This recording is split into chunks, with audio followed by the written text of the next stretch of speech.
If you are 65 with $2 million, $5 million, or even $10 million saved, and you treat travel like a fixed annual expense for the next, say, 30 years, one of two things tends to happen. You either spend the last decade of your life cash rich and adventure poor, sitting on money you no longer have the health to use, or you could spend heavily early, never separate the trip from the lifestyle, and quietly turn an 8-year travel phase into a 30-year spending problem. The mistake is almost never spending too much on a single trip. The mistake is treating travel like it will matter the same at 85 as it does at 65. Same health, same energy, same desire to fly overnight, walk 10 miles through Europe, and deal with the airports. That is usually not how retirement works. Most retirees have a travel window, maybe 5 years, maybe 10, maybe 15,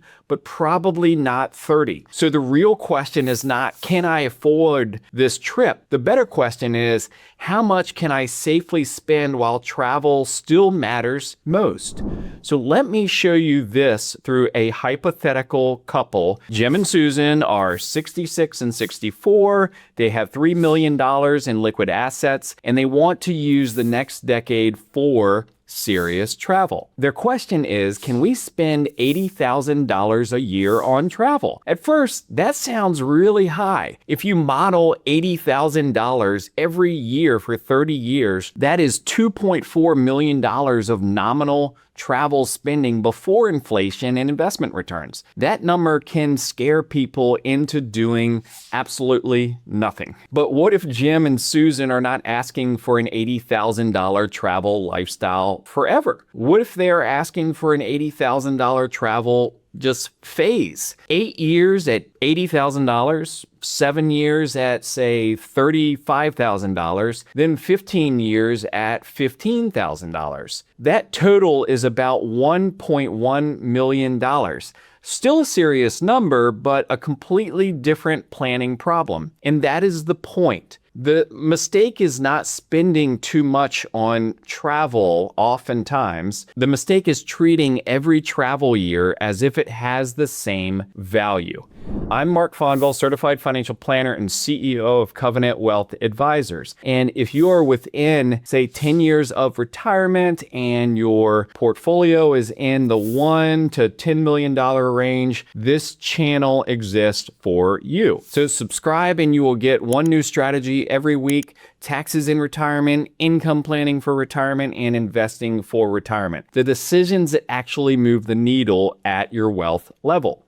So in this video, I will show you just 3 things. 1, how to think about your best travel years. 2, how much someone with $1 million to $10 million in liquid assets might consider spending during those years, and how to pay for travel without creating tax or cash flow problems. So here's the line I want you to remember. Do not permanentize temporary travel. That one mistake creates 2 opposite problems. 1, you assume every travel dollar has to be safe forever, so you postpone trips you could reasonably afford. 2, you spend heavily early in retirement without separating temporary travel from permanent lifestyle. So the portfolio starts supporting a bigger baseline than you intended. The reason this matters is simple. Retirement spending changes with age. My personal experience with clients shows that average household spending tends to decline in later retirement, with activity-related categories such as transportation and entertainment generally lower in older age bands, while healthcare becomes more prominent later. That does not mean everyone stops traveling at 75. Some 78-year-olds are hiking in Switzerland, while some 68-year-olds are finished with long flights.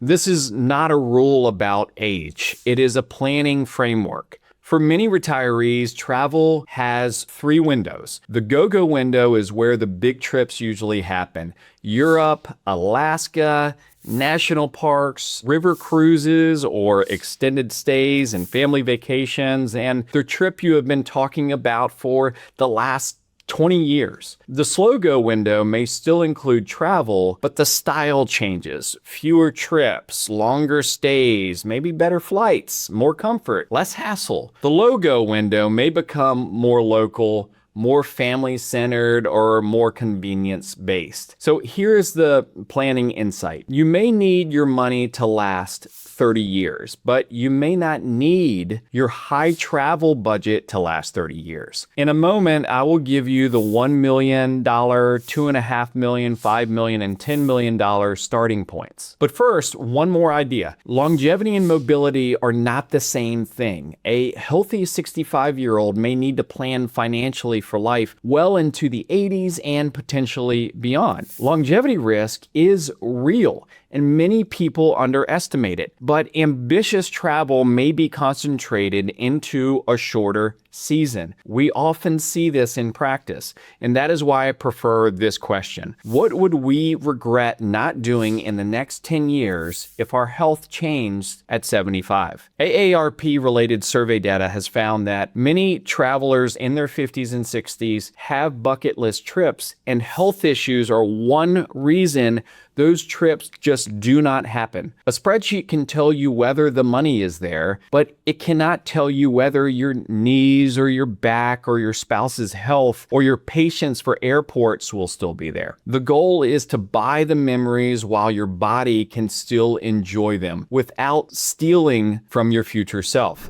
That sentence is the whole video. So before we keep going, I want to hear from you. Drop a number in the comments. Say 5 or 10 or 15. How many active travel years do you think you realistically have ahead of you? I read every single one, and it will definitely help others watching this video, and that number tells me where to focus the next video.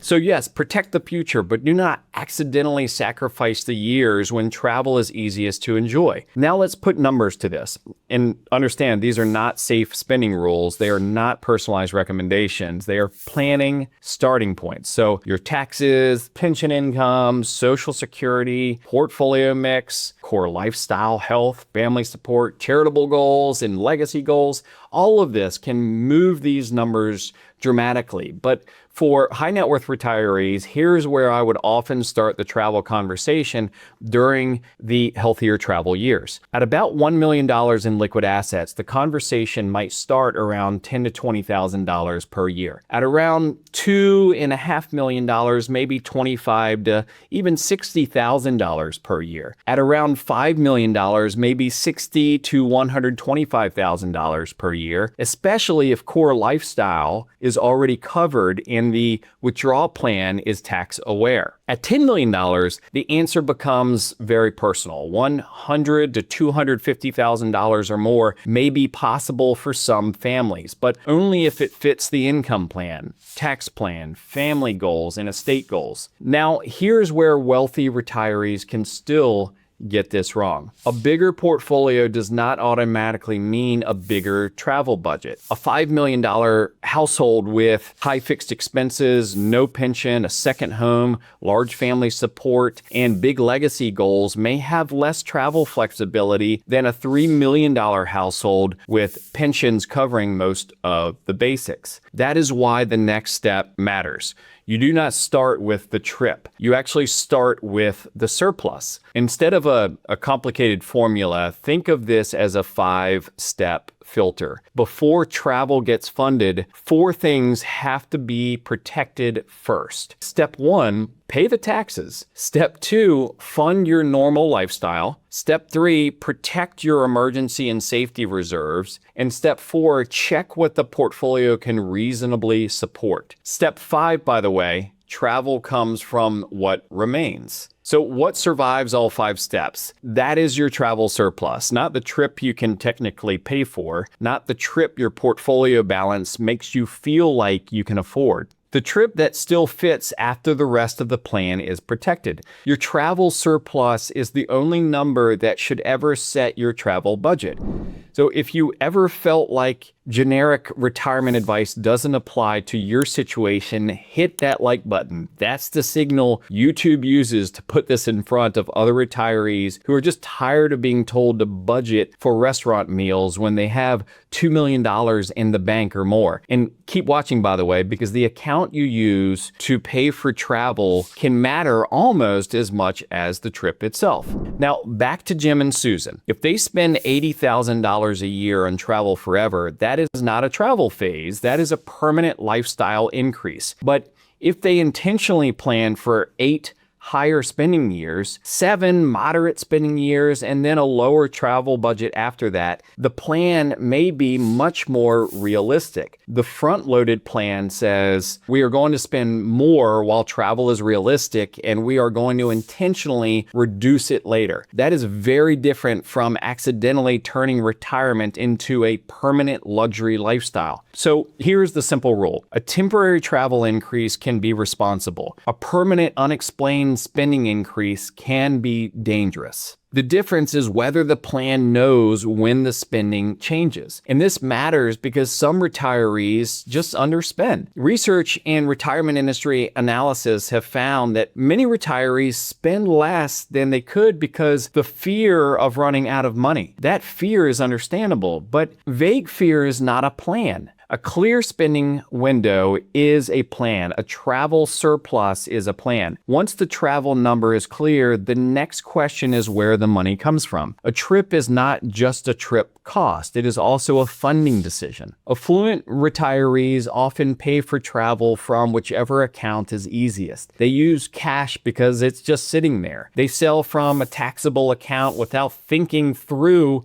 the capital gains. They pull from an IRA without thinking about taxable income. They ignore the fact that required minimum distributions currently generally begin at age 73 or 75, depending upon your date of birth. And those withdrawals are usually included in taxable income unless an exception applies. So a better approach is to build the travel funding plan before the year actually starts. 1, keep the next 12 to 24 months of planned travel in conservative reserves. So a market decline does not force you to sell stocks for a cruise deposit. 2, decide which account pays for travel this year. Taxable account, IRA, Roth, cash, a combination. 3, coordinate that decision with the tax plan. 4, review the travel budget every year because the right number at 66 may not be the right number at 72. And finally, if you need help planning for retirement, click the link below to get a complimentary strategy session with one of our certified financial planner professionals. We do this for families across the United States every day. I'll see you on the next video. Thanks so much.